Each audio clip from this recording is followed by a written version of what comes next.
Halo guys, kembali lagi bersama saya Curly Event. Nah di video kali ini saya akan bercerita tentang perjalanan saya menuju sebuah kota, yaitu kota Disch yang letaknya di tengah-tengah negara Belgia. Nah kenapa kota ini? Karena kota ini cukup spesial, khususnya di kalangan umat Katolik, karena di sana pada bulan Maret tahun 1599 terlahir seorang bocah yang pada akhirnya menjadi orang kudus, yaitu Santo Johannes Bergmans. Nah hari ini kita rencananya akan mengunjungi rumah tempat tinggal masa kecil dari Santo ini yang sekarang sudah menjadi museum. Jadi ikutin terus ceritanya. Ketika saya masih di Bali, saya punya kawan baik yang sering mengisahkan pengalaman kocaknya selama menjadi pelajar seminari menengah di Mataloko, Kabupaten Ngada di Pulau Flores. Pelindung seminari menengah Mataloko ini adalah Santo Johannes Bergmans, atau dalam bahasa Belanda dikenal Sint-Jan Bergmans. Setelah mengetahui asal orang kudus ini dari negara Belgia, tepatnya di kota Disch, dan rumah di mana beliau dilahirkan masih ada sampai sekarang yang dijadikan museum kebanggaan negara Belgia, akhirnya saya memutuskan untuk ke kota ini bertamu di rumah seorang santo muda, Santo Johannes Bergmans.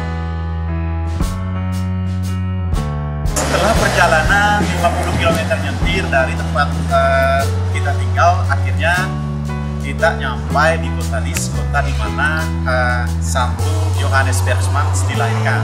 Tempat tinggalnya Sint-Jan Bergmans sekarang sudah menjadi museum yang dilindungi oleh negara Belgia. Ayo kita sama-sama ke dalam ya. Saya sudah berada dalam rumah masa kecilnya Santo Johannes Bergmans. Jadi rumah ini sekarang sudah jadi museum dan dibuka tiap hari. Jadi pengunjung bebas ke sini untuk mengunjungi rumah masa kecil, rumah orang kudus Santo Johannes Bergmans. Pada masa mudanya, Johannes Bergmans pernah mengatakan, "Jika aku tidak menjadi kudus ketika aku masih muda, maka aku tidak akan pernah menjadi kudus." Sesungguhnya begitulah yang kemudian terjadi. Johannes Bergmans meninggal pada usia yang masih muda, yaitu 22 tahun, dan tanpa perlu diragukan, ia telah berhasil mencapai harapannya untuk menjadi seorang yang kudus bagi Yesus. Johannes dilahirkan pada tahun 1599 dalam sebuah keluarga yang sangat bersahaja. Ayahnya adalah seorang tukang sepatu yang miskin. Sebagai seorang anak, ia amat dekat dengan ibunya yang sering sakit-sakitan. Namun demikian, ia suka juga bergabung dengan teman-teman sebayanya untuk memainkan kisah-kisah yang diambil dari kitab suci. Ketika usianya 13 tahun, Johannes ingin bersekolah untuk menjadi imam. Tapi ayahnya ingin agar ia membantunya dalam usahanya sebagai tukang sepatu. Pada akhirnya, Bapak Bergmans berubah pikiran dan memperbolehkan Johannes menjadi pesuruh di pastoran. Dengan demikian, Johannes dapat langsung pergi mengikuti pelajaran di seminari. 3 tahun kemudian, Johannes Bergmans bergabung dengan Serikat Yesus. Ia berdoa dan belajar dengan tekun dan dengan bersemangat memainkan peran-peran dalam drama religius. Ia mempunyai semboyan, berilah perhatian besar pada hal-hal kecil. Nah guys, sekarang saya sedang berada di lantai 1 di rumah kediaman masa kecilnya Santo Johannes Bergmans. Jadi di tempat ini disiapkan beberapa bangku untuk para pengunjung yang mungkin di sini untuk sembahyang atau sekedar menikmati suasana ketentraman atau kesunyian dari rumah masa kecilnya orang kudus ini. Johannes Bergmans wafat pada tahun 1621. Mujizat-mujizat terjadi pada saat pemakamannya dan dilaporkan mujizat-mujizat penyembuhan terus terjadi pada para peziarah yang mengunjungi makamnya. Bergmans tidak tercatat memiliki prestasi yang luar biasa. Selama hidupnya, ia juga tidak ditemukan melakukan mujizat yang mencolok. Mujizat-mujizatnya justru terjadi setelah kematiannya. Dia hanya membuat kebaikan, kesopanan, dan kesetiaan yang merupakan bagian penting dari kekudusannya.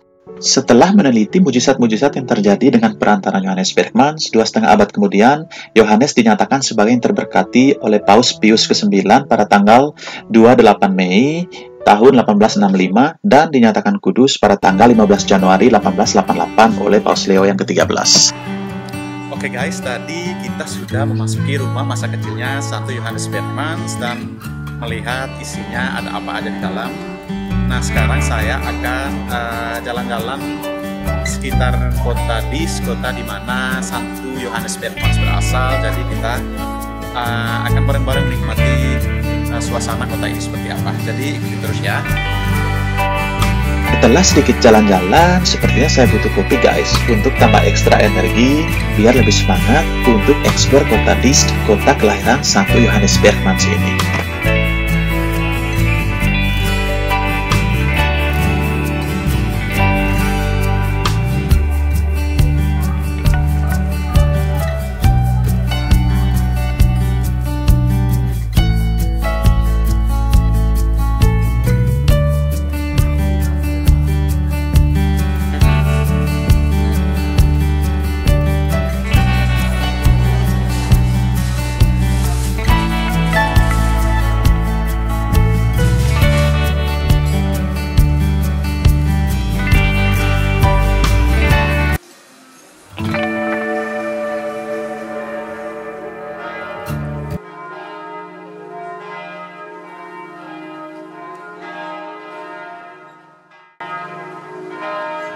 Setelah sedikit jalan santai dari Museum Rumah Masa Kecil Santo Johannes Berchmans, sampailah saya di center kota Disch.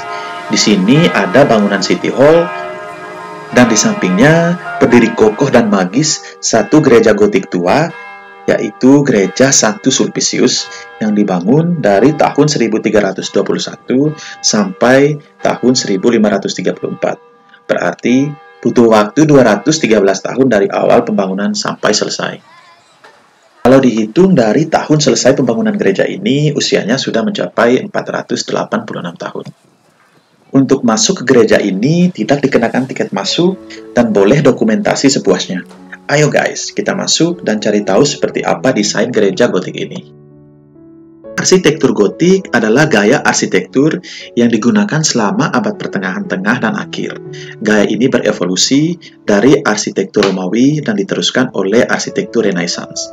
Arsitektur ini berasal dari Perancis pada abad ke-12. Arsitektur gotik ini banyak digunakan terutama untuk katedral dan gereja hingga abad ke-16. Ciri-ciri arsitektur gotik antara lain terdapat satu atau lebih menara pada bangunan. Biasanya terletak pada bagian depan ataupun belakang bangunan. Pada masa arsitektur gotik, menara difungsikan sebagai isyarat adanya peribadatan di dalam gereja. Menara gotik tersebut berkembang sampai saat ini, dan isyarat tersebut merupakan bunyi lonceng yang ditempatkan di bagian atas menara. Arsitektur gotik menerapkan proporsi arsitektur yang berkesan agung, menjulang tinggi melebihi skala manusia normal. Hal ini terjadi terutama pada bangunan-bangunan penting seperti gereja dan istana. Terdapat rose window atau jendela berbentuk seperti mawar pada bangunan. Secara arsitektural, hal itu digunakan untuk memasukkan cahaya dan estetika. Sedangkan dari segi religi, rose window dipakai sebagai simbol firman Tuhan. Ciri lainnya adalah berkembangnya seni kaca patri yang dipasang di dinding bangunan. Hal ini merupakan hasil perkembangan teknologi kaca pada masa itu yang diterapkan pada bangunan. Gambar yang tersaji pada kaca patri banyak menceritakan sejarah keagamaan dan tokoh-tokoh yang berpengaruh. Filosofi arsitektur gotik adalah vertikalisme, transparan, dan diafan.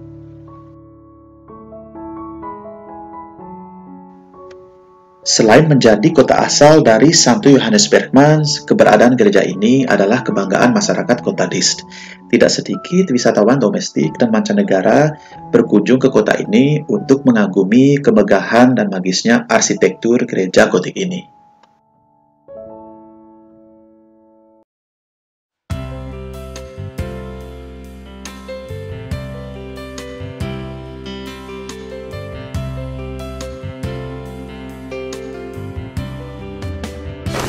Hai guys, sampai di sini dulu cerita kecil kunjungan saya ke rumah masa kecilnya Santo Johannes Berchmans. Sampai ketemu di video selanjutnya dan jangan lupa terus disupport channel ini biar terus berkembang. Oke, see you next time.